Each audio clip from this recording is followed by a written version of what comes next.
Hello, I am your host, Tracy Otsuka. Thank you so much for joining me here for another episode of ADHD for Smartass Women. You know my purpose. It is always to show you who you are and then inspire you to be it. And in the thousands of ADHD women that I've had the privilege of meeting, I have never met one that wasn't truly brilliant at something. Not one. So, of course, I am just delighted to introduce you to Dr. Daniella Karidi. Dr. Karidi is a professional ADHD and executive coach and the founder of ADHD Time, based in Encino, California.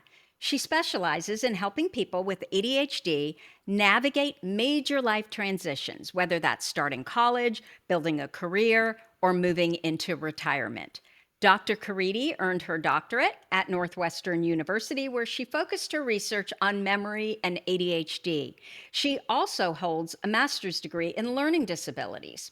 Her training includes executive coaching at the College of Executive Coaching and advanced ADHD coaching at JST. She has managed university disability services, spoken at international ADHD conferences, and developed programs that translate science-based memory strategies into everyday practice. Living with ADHD herself, Daniella brings both expertise and empathy to her clients. She's also a mom, a partner, and a proud redhead. Welcome, Daniella. Did I get all of that right? Yes, you got it totally correct. And I'm so honored to be here. And thank you so much for inviting me to talk about ADHD. No, I am delighted that you are here. Your research on memory, given my poor working memory, is what really sparked my desire to have you on and be able to talk to you. But before we go there, what I always want to talk about is our guest's ADHD diagnoses. So, can you tell me what were the circumstances around your diagnosis? Yes, as every ADHD woman on this podcast, we each have a special story and it's not the same. But I was diagnosed first with learning disabilities. I have severe dyslexia. To the level that to write that amazing dissertation about memory and research, I had to dictate everything. I was early users to text to speech. I literally had the original NASA text to speech program because that was the only thing you could get in the 90s. So I used technology to overcome my dyslexia. But in the beginning, when I was diagnosed in fifth grade, it was because of my reading disorders. And when my mom asked, what about this thing she heard about from the United States that was ADHD, because at that point in time I was living in Israel, they told her girls don't have ADHD, and that all these behavior problems, like not sitting quietly, running around, is somehow what my redhead temper and some my learning challenges. She's not reading, so she's not interested in class, so she's misbehaving, which could have been a good explanation, except even topics that I really were able to do or were interested in, I still couldn't sit because I had ADHD. Moving on, I kept on getting my services because of being learning disabled and so severely dyslexic. So I kind of never got the ADHD evaluation until I needed college accommodations. When I worked into the Tel Aviv University in Israel, and I came in with my big file of all my diagnostics of dyslexia and all that, the lady sat in front of me and says, like, "Did anyone ever tell you you might also have ADHD?" And I said, "Yes, but my mom was told that girls don't have ADHD." And then she looked at me and she says, "Well, now we know that's not true." And I'm like, "Yeah, it wasn't true before too." But and we kind of started the process, and really got like the real official kind of initials next to my name. It took all of undergrad. Only when I transferred to my master's in Haifa University, where I got really during that whole 4 years when I finally got the official letters next to my name. In addition to dyslexia, I have an official diagnosis of hyperactive, actually combined hyperactive and inattentive ADHD. So, I'm curious, when you got that diagnosis, how did you feel? Seen. People ask me a lot, especially clients in different age groups, because I like working with older adults. I get asked sometimes by a 67-year-old or a 72-year-old, why should I bother to get diagnosed? And I like to use my own story. saying about how many tools the diagnosis provided me. First thing, it provided me lens to look at my own life, backwards and forwards. So it kind of explains all the different things that happened. Why, I couldn't sit quietly, why I struggled with completing tasks, why I had so many hobbies, why I had so many passions at the same time. It explained the positives and the negatives, or maybe the consequences. It gave me a mirror to reflect through, and it also gave me vocabulary, which is really worth a lot. Having words to put to understand what rejective sensitivity is, to understand what emotional regulation is, executive function challenges, all those words that we use as professionals also help us individuals with ADHD understand ourselves and be able to use it with others. And then it allowed me to seek help and get some accommodations, especially when I went to the master's degree level. So it served as a tool also. And it gave a family perspective. I am confident that I am not the single one in my family that has ADHD, and it allowed the rest of my family members also to get a perspective kind of about what's going on. And at the end, it also gave me a passion to research. When I had entered my PhD, it allowed me to freely kind of knock on my professor's door and said, I know I applied thinking I'm going to do research on reading, but I really, really, really, really want to understand why I'm always late to our meetings. So that kind of gave me also something to be passionate about. So, have you always felt different than others? Yes, yes. I've always felt different, but I wore my differences as a flag, kind of with pride. I would never wear the same socks to school. I'd always wear different colored socks because my approach was if I'm going to get attention anyway for misbehaving, for being redhead, so I'm going to hold my uniqueness to extreme. I never had two earrings that the same. I had the weird haircuts. Everyone was like, it's the 80s. Everyone's doing one ponytail. I'm doing two ponytails. It was like this kind of thing where I really wanted to like put my uniqueness to out there and own it. I always loved purple, obsessed with purple. As a kid, I remember my parents brought a bike from the United States to Israel because I wanted a purple bike and I would not learn to ride a bike until it was purple. So putting these kind of uniquenesses and these like specialties that made people smile and laugh instead of laugh at me, laugh with me was kind of my strategy. I can really relate that too. Originality is so important to me, and I will cut my nose off not to be the same as everybody else. And so I always feel, even in groups, a little bit like an outsider because I don't want to be like everybody else. And it's almost like in order to be part of a group, you have to kind of conform, right? I mean, to really feel like you're part of the group. And sometimes I wonder, well, is that really true? Is it just me thinking that because I always want to do things differently? And I mean, that probably makes you more difficult, right? Because you don't just kind of go in and blend. And I think that's why events like the International ADHD Conference or the Neurodiversity Conference or even my LD conferences, at those events where you can meet your own zebras, where you find people that are not wearing matching socks, where you find people that want to be unique for the sake of being themselves, but also they can connect to your ADHD brand, where you can see seen. I think are so important. I think that's why having other ADHD support groups or community or a coach, makes it so important. Okay, Daniela, as I mentioned, I was so interested in having you join us on the podcast because of your research and expertise around memory.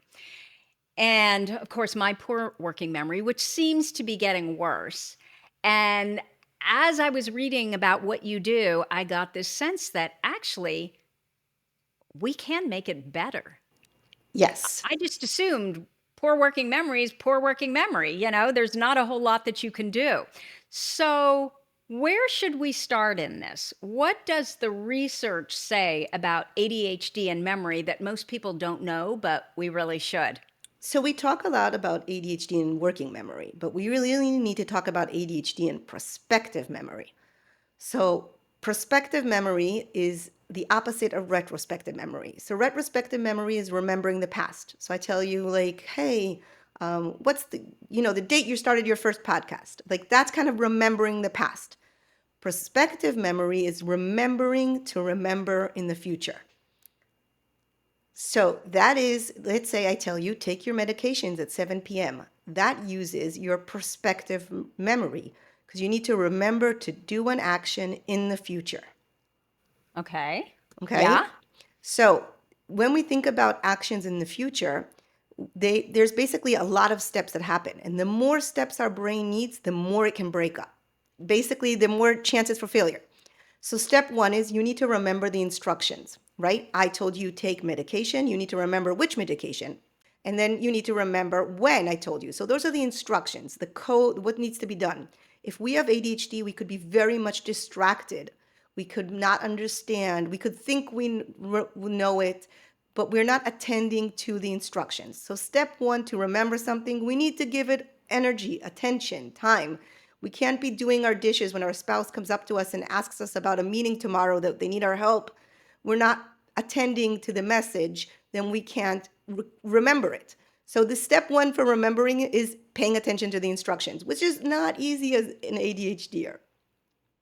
Then we need to retain it. We need to put it in some storage in our brain to be able to grab it when we need it. There, we also have a challenge as ADHDers because we know this phenomena that we have where we put things like without thinking about putting them away. When we leave them in the space, we don't organize it. We do that in our brain too. I only found out after doing research with ADHD memory researchers and memory researchers in the world that they don't do that in their brain. When they need to remember something, they actively store it in a place they can take it later. It's this aha moment that happened to me when I'm like, what do you mean? You think about where you're going to put it in your memory? And they're like, yeah. We're like, oh, this is related to things I need to do at home. I like literally kind of like store it in that category. And I categorize things as they're given to me. And I looked at that person and I'm like, I don't do that. I looked at all the other ADHDers in the room and they're like, we don't do that. So we struggle with storing the information. We don't put the effort that needs to be put into storing better the information, into coding it and giving it categories, giving it things that will be easier to retrieve. Then we need to retrieve it in the right cue. So if the example is take medication at 7 p.m., the cue would be time. Well, I'm sure you know how bad us ADHDers are with time. So that is a terrible cue. It's the worst cue we can rely on. So if there's any tip your listeners can take out from today is if there is something that is time dependent, convert it to become event dependent. And that's also what my research showed. My research showed that individuals with ADHD struggle more on time-based events in the future than event-based. And what do I mean by event? Event could be an alarm, event could be dinner. Instead of telling a kid with ADHD, take your medication at 7 p.m., it should be take your medications with dinner. You can use the timer as an extra tool. And this is my other tip. We should be double using cues. So if everyone else can use one cue, one alarm, or one reminder, or one thing to start an event, we need a bigger push, a bigger thing to start our engine. So we need more cues. So the alarm and the post-it and putting the medication next to your dinner plate, like using more than one strategy is the best strategy you can take. And then remember, we stored the information, we waited, then we retrieved it with the right cue.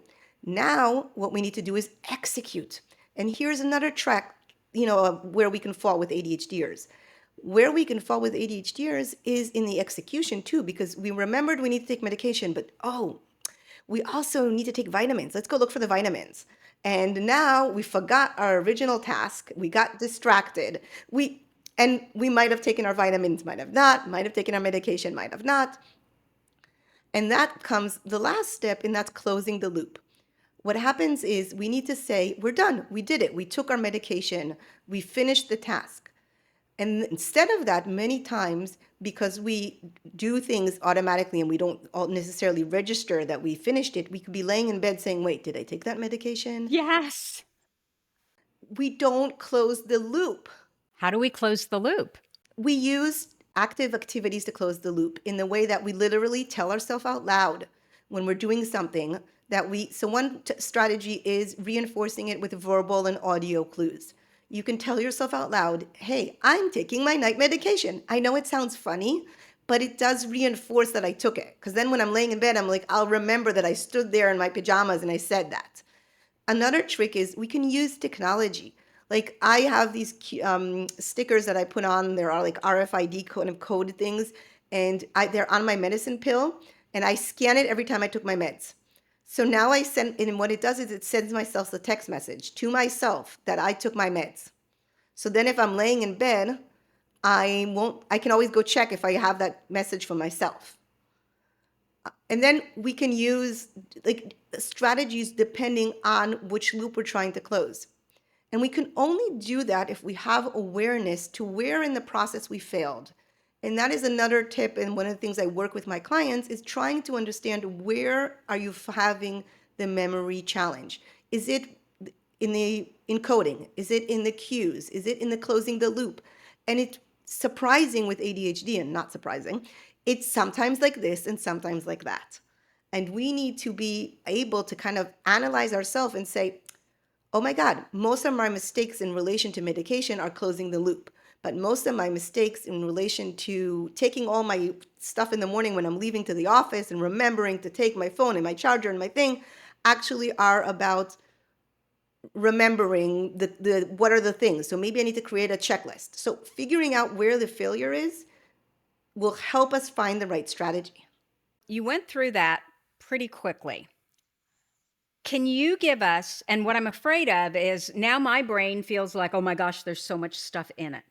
Pull out for us the three top best things. The best top three thing is multiple cues, paying attention to what the cue is, and adding another cue. So if the cue is I need to do something in 20 minutes, let's put a timer. Let's put a song that will come up in 20 minutes. Let's listen to a podcast that's exactly 20 minutes. Multiple the cues so it will be easier to do the task. So that's the first one. Don't rely on one cue. Don't rely on one thing that will, like, that's the one thing that will remind me to do it. I want multiple reminders, and they need to be different, not like the same alarm multiple times. Then here's my next one. Make the cue relevant to you and to the task. And I didn't say that. And I think that's my biggest kind of like, this is an example that a lot of parents might like. When I was nursing my kid, I was trying to remember to drink water. It didn't help me if the reminder was all the way downstairs on the phone, right? And I was in the kids' room, right? The reminder needed to be where I could see it. My loving husband made a whole heart of water bottles, and he would like check that the heart is full all the time, and he keeps on like, here's another water bottle, you're not drinking, here's more, here's like, because I can tell they're still here. I keep on. He found a meaningful way to make a reminder for me, because that alarm downstairs wasn't going to help. So making it meaningful and location based and relevant, putting a post-it on your fridge that you need to get milk on the way home is good. It's better than nothing. But putting it in the car where you're going to see it on the way home is a lot more useful. So, and it's the same tool, it's a post-it. So it's about putting the right tool in the right place. And then the last thing I think is, if you have a memory failure, instead of just saying, oh shit, I have bad memory, going back and trying to figure out which of the 5 steps is where the failure keeps on happening. Am I keep on not paying attention to the instructions? Am I struggling with the cook? So doing a little bit of detective work, trying to figure out where the biggest challenge is, instead of just saying I have bad memory, because that is may be a true fact. It still doesn't help you in your everyday life. The problem that you talked about, where our brain doesn't store the memory in the right spot, and so we don't retain it. How do you make sure that the brain actually can do that?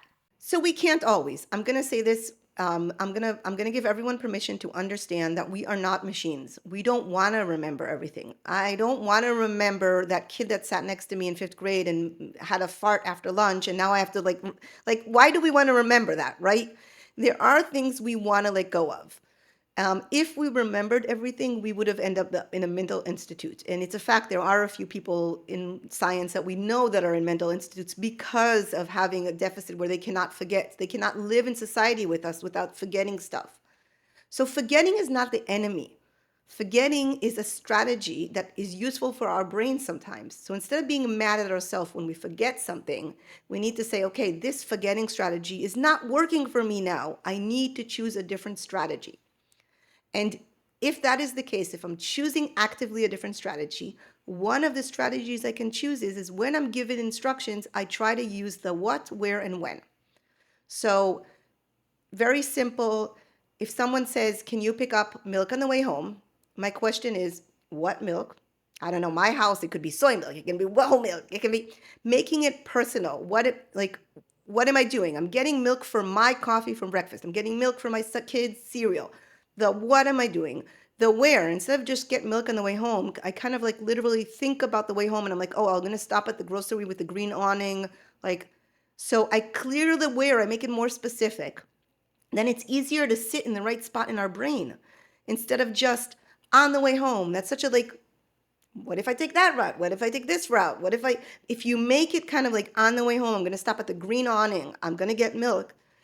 Then the last thing is the when. We say, like, in this case, it's in the instruction, it's on the way home. But sometimes when we need to remember things, we don't know exactly when we're going to need this. Okay, so I'm talking with you and I want, if I see you next time, I want to like say hi, give you a hug. So I can kind of think, when is the chance, where are the likelihood I'm going to meet you? And I'm going to try to make that connection in my brain. So then there's more likelihood for me to look for you and do that next time I see you.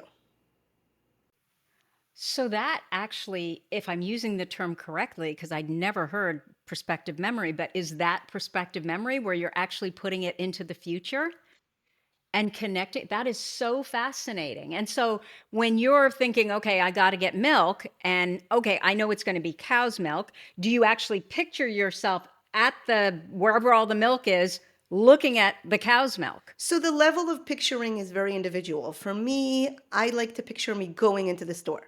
Okay, that helps my brain because if I go to too much detail, what if I end up they move the milk, the thing like there's something like I think that the level that you need to go to is very individual, and it also depends on what you're trying to remember to do.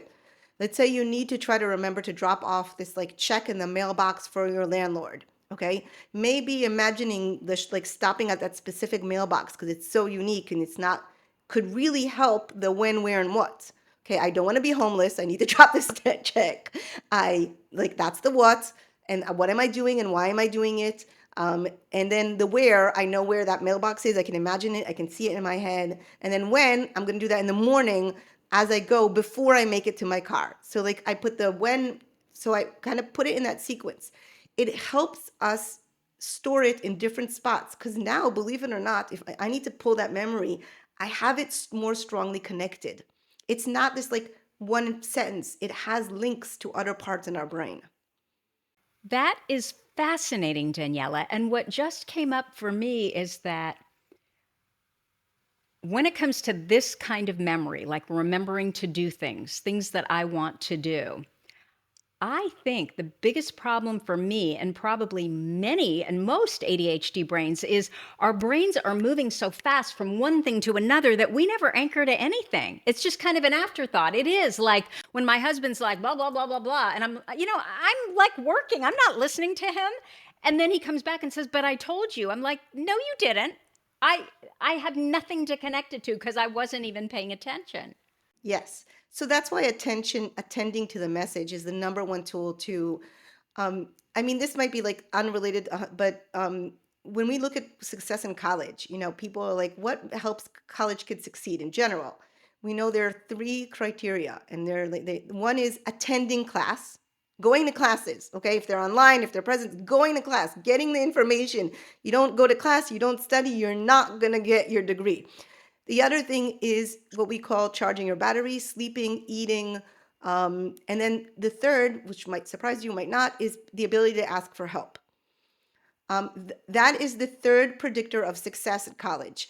It's not how much money, if you're working other jobs, how good you are when you came in, even not your SAT scores. So it's the ability to ask for help, the ability to go to classes. The third one is charging your battery. We know in order to learn and to have memory, you need to be able to get the information. We know you need to be with your battery charged. What happens a lot with ADHD is we're not paying attention to the message and we're not really charged in our battery consistently. So this is the part where a lot of people look at me and they're like, so basically you said we're doomed. Like I have people go like, okay, I'm giving up. And I'm like, no, no. I just gave you easy tools because if you are coming to class, if you are joining the conversation, if you are taking notes, if you are able to tell your spouse, I know you said important stuff, but can you put it in a text message? Can you put it on a post-it? Can you help me retain this information? If you're able to ask for that help in a way that helps, that's clear, then you have a higher chance of success. And those are 3 easy tips. Pay attention to the instruction, but if you think there's a chance you're not, ask for someone else to, did I get it right? Hey, listen, I love that podcast. Can you tell me the 3 highlights? Can you get me the essence that I might have missed something? Can you tell me now if you go to a Zoom, you can have AI tell you if your name was brought up in any tasks you were given. Once you record it. Even while it's live, you can ask the AI on the side to tell you if your name came up and any tasks were given to you. Okay. So there are technologies that are out there now that we can also use to help us. But I think the number one message is that it's not lost, that even if you have memory struggles, even if you have learning challenges, there are things we can do to have a better life. Doesn't mean you're going to now be a miracle, like, I'm going to never forget. That's the worst. Perfection is our enemy. Yeah. No, I think that is brilliant. And it really is so much about the awareness for these kinds of memory challenges. So, this kind of memory challenge, I have so much less shame around it in terms of, oh, whatever, I forgot. As long as it's not something really serious. And if it's really serious, I probably have so much anxiety that I will make sure it gets done. But I just love how you made it so real and you broke it down into, the 3 things that are most important. And then I love the analogy of, well, if you want to be successful in school, this is what you need. So if you want to be successful in these other things, you can apply that as well. Like it all makes sense. The problem that I have, or I would say the kind of memory problem that I have that causes me the most is not remembering words or phrases or things that I already know, or even like sometimes I'll be talking and I'll literally be talking about this thing and all of a sudden it'll just go. What kind of memory is that? And is there anything that we can do for that? So you're talking about retrieval challenges when you're talking about like the word, like the tip of the tongue effect, or when we're talking about the feeling that we knew something and then we forgot it. And that's about the challenge of retrieving information. And truthfully, we know that as we age, unfortunately, we will have more incidents of retrieving challenges. And part of it is because retrieving is about sorting information quickly in our brain and taking the most important stuff quickly out. And our ADHD brain, what it does is it's thinking in 7 speeds, kind of like I try to give the example of like if you are riding a bike that had 7 wheels and each of them going in a different speed. That's kind of our brain. What happens sometimes when we talk about retrieve challenges is that one wheel is just going too slow. So we can't get that word we want. We know it, but we don't have enough time to sort in our memory to get that word. When we were younger, that wheel might have been going a bit quicker or didn't squeak as much or didn't struggle as much. So one thing we know is that we can't fight aging. Like it's, the alternative is not good. Like we don't want to die young. We want to be smart and old and pretty. We want that. We want that option in our life. So aging is natural. What we need to understand is that when we get retrieval strategies, struggles, we get sometimes more anxious and then we can't even retrieve the word. So what happens is it's kind of like the anxiety makes us kind of press a brake and suddenly none of the wheels are going. So understanding that that's what's kind of happening in our brain and giving ourselves permission to use other words. We kind of like really want to be perfect and get the right word out all the time. And we need to give ourselves permission to substitute words. And Also, we need to understand that retrieval challenges get worse when we are emotional, when we have anxiety, when we're tired, when we're sick. So we need to give ourselves grace. And then the last thing I have to add about retrieval is yes, there are strategies to develop our exercise our brain a bit about being better at retrieving, playing memory games with words. It really is something we recommend people to do only if we're seeing significant declines in the retrieval process that are negatively affecting their life. Otherwise, we're too busy, we have too much to do. And I'm really not sure it's like very useful if you're just having normal retrieval challenges. How do you know if you're having normal retrieval challenges? Do this thing where you like have on your desk maybe a bunch of beads, and every time you feel like you had a retrieval, move a bead to another bowl or mark it on a piece of paper or track it on a tracker, like, use one of those water drinking tracks, and instead of tracking your water, track the retrieval challenges. If you feel that it's becoming a significant number, that there's a major increase, then and then go to a neurologist, and they will be able to tell you, is this a normal or abnormal situation? But also rule out that the other stuff, the stuff that you can control. Rule out sleeping and eating problems and just hormonal change that us women have. Let's rule out that before running to say we have a significant memory decline, which we could. Unfortunately, there's a bunch of studies out there that are showing that puts ADHD individuals in a higher risk to suffer a memory decline. On the same side, there's almost the same amounts of studies that show that if we control for early diagnosis, it's not there. So actually, if you were diagnosed before you were 18, and we take that in account in the studies, suddenly your likelihood of having memory problems are lower. So I don't know yet. We don't know yet because so many of us that are in our 50s and my clients that are in the 60s and 70s, they were not diagnosed before 18. So we just really don't know if this correlation is causation or correlation for the sake of correlation. When my book first came out, I was so worried about this, like not remembering words. Like I wrote a book, about this subject, and there were certain words, and you know how it's almost like I think of it as a runway. If I get that one word right, then that connects to the rest of the memory about that concept.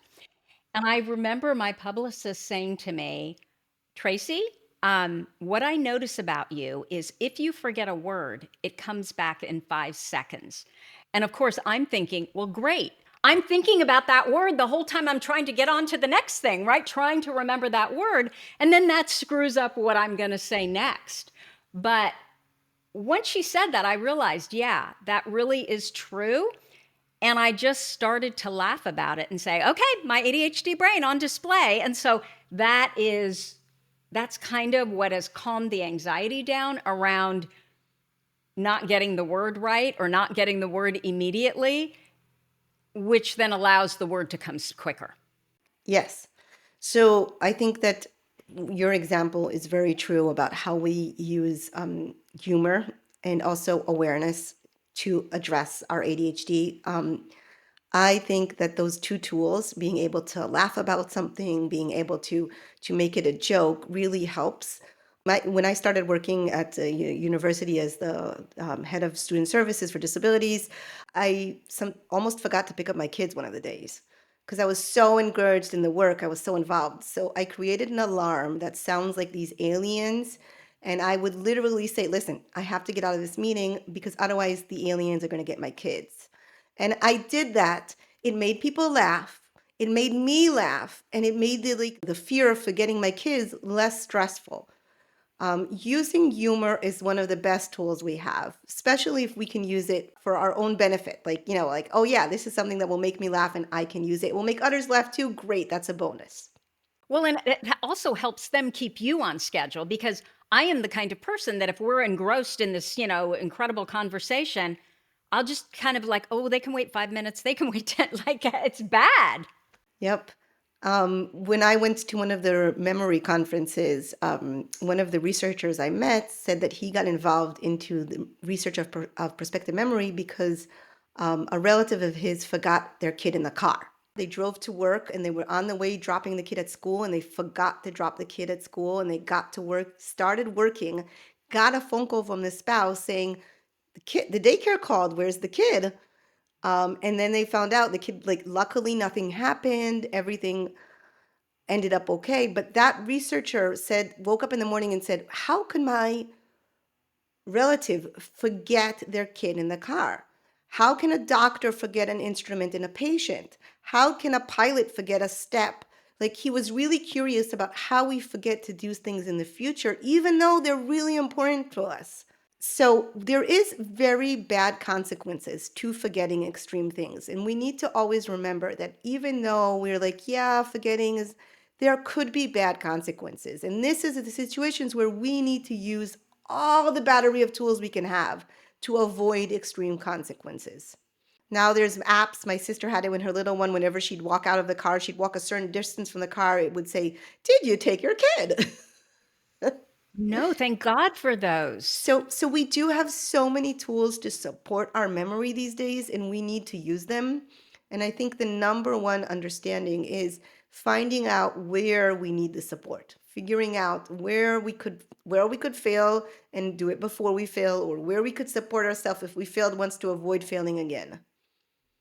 So you talk about all these perspective memory kind of hooks, where the problem is. Do most people have just one of them, or are there people who have literally all? I think you gave us five.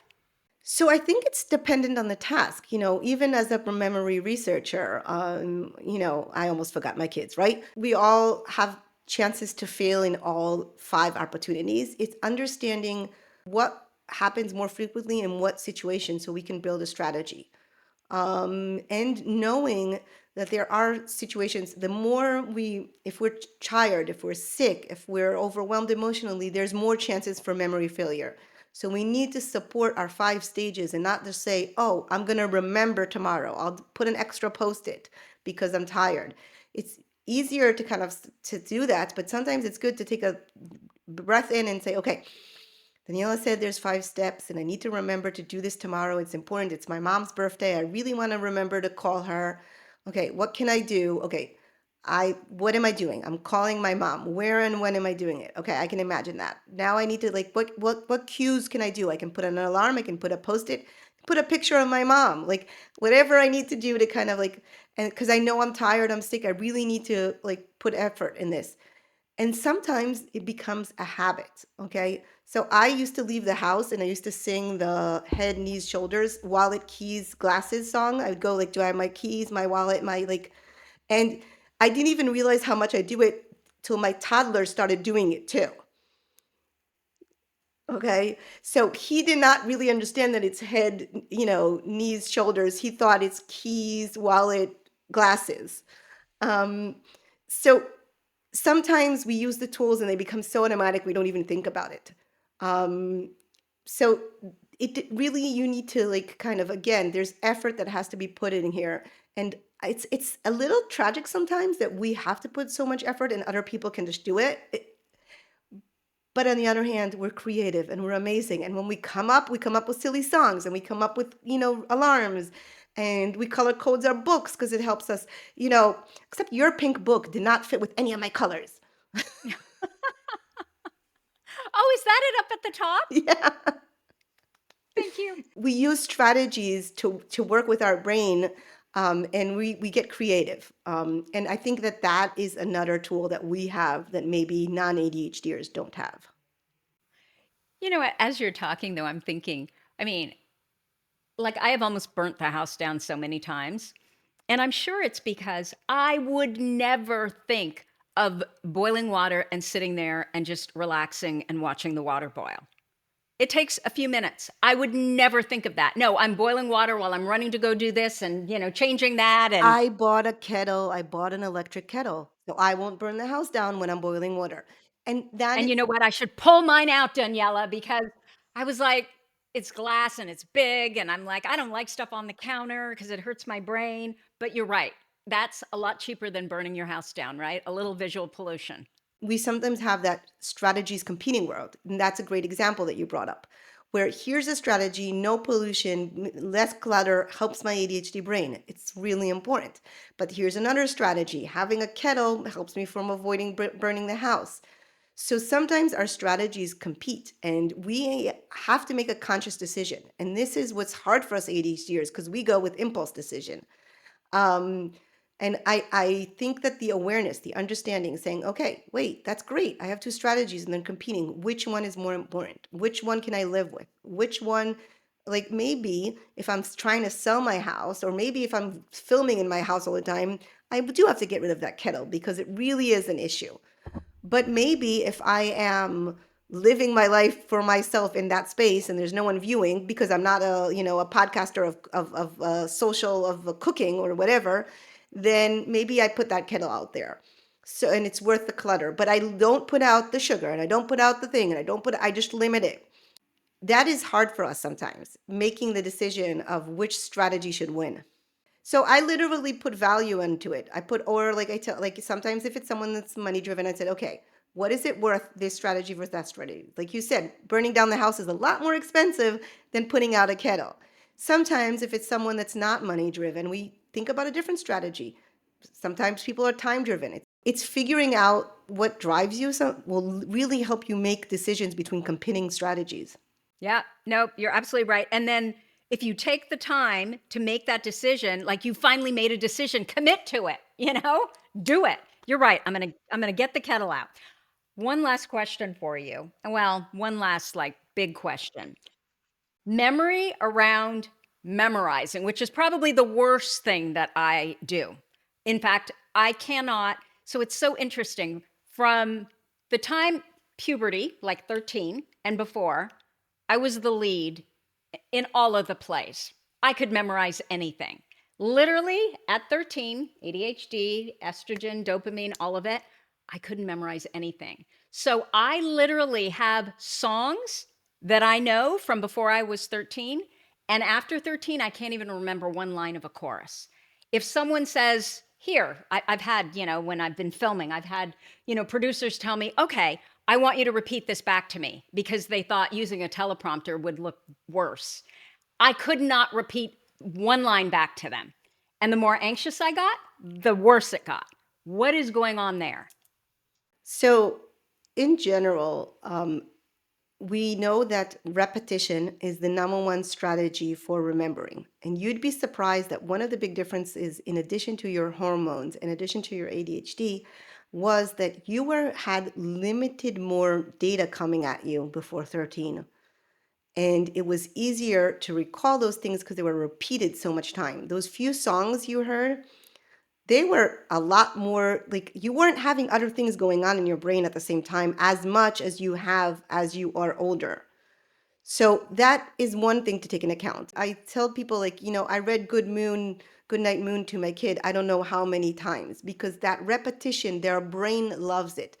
At age 13, 14, 12, depending on like your hormone, you stop liking repetition.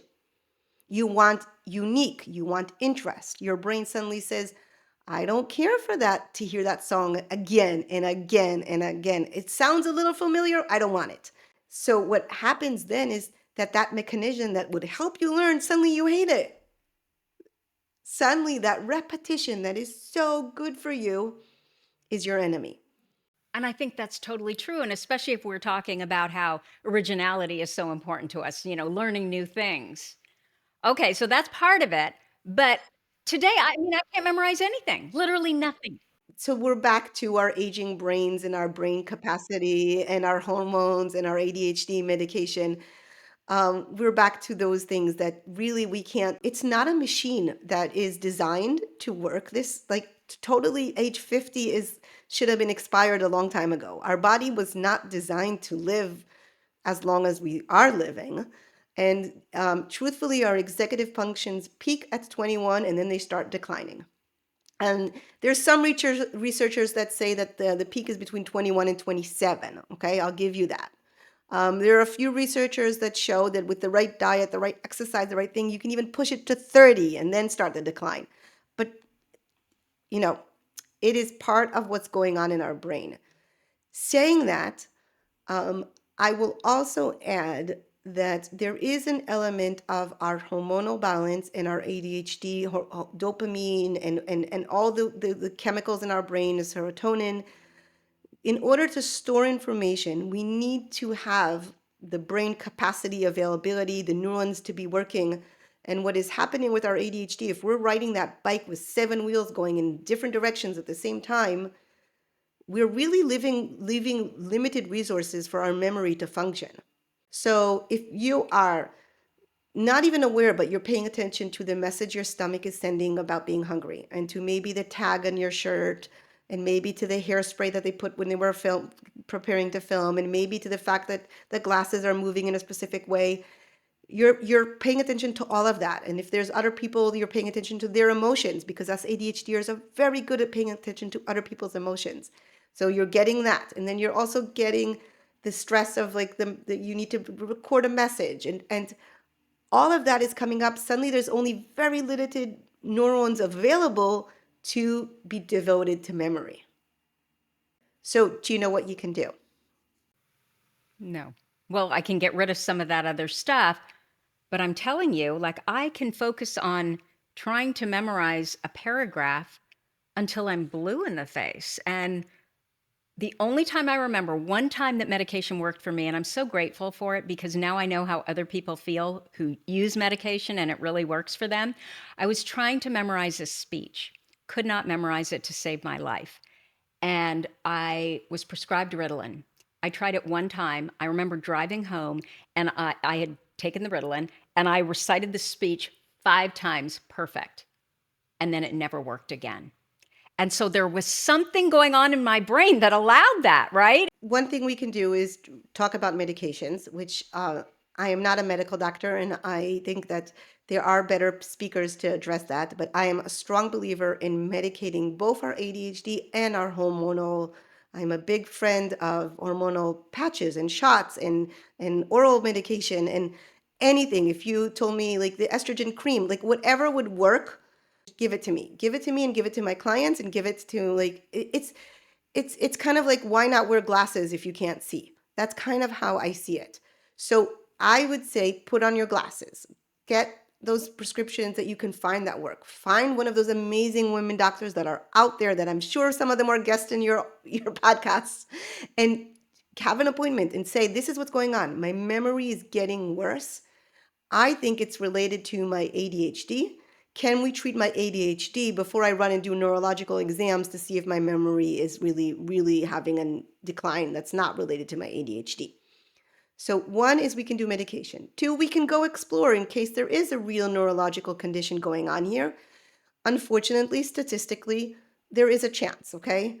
1 out of 10 women will have a memory-related decline. If it's Alzheimer, if it's dementia, if it's just mild cognitive disorder, those numbers are staggering, if you ask me, 1 out of 10.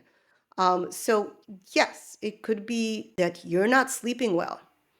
And I know it's hard to hear that because we think we're like, but maybe you're at that point in life where you need more sleep than you needed in the past, and you need help with that sleep. If it's medicated sleep, if it's app induced meditation sleep, if it's buying the cutest, softest eye mask, if it's sleeping in a different room than your spouse. I know that's sometimes really hard to hear, but whatever would work to increase that sleep might help the memory. Another strategy that we have sometimes is admitting that we can't remember texts and lines. Like, I'm very dyslexic. I cannot remember names. I always call Berkeley broccoli, whatever. I really like, and these are people that I've been doing academic research and living in the world of ADHD since I started my undergrad in special education, and I still struggle with these names. One of my strategies is saying out loud, I'm going to get your name wrong. I'm going to get broccoli's name wrong, but my message is still valid.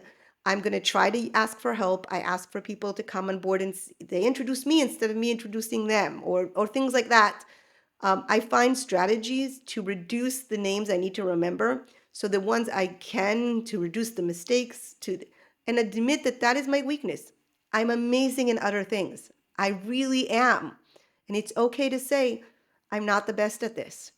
When I took my kid to the pediatrics a long, long time ago, because she was like a little bit small, and I told the doctor I'm a little bit concerned. She's really small, and he looked at me and he's like, "It's because you're a basketball player. Because you're so tall. I see why you're concerned about your kid." And I looked at him and I'm like, "You're right. We're small, and why am I surprised? My kid is small." So sometimes we need to kind of use that metaphor for, yes, we're human, we can't do everything. So yes, that's my weakness, memory of names, but I have so many other strengths, so many amazing other strengths. So, to follow up with that, are there any hidden strengths in the way our memory works relative or vis-a-vis, other people who have no memory problems?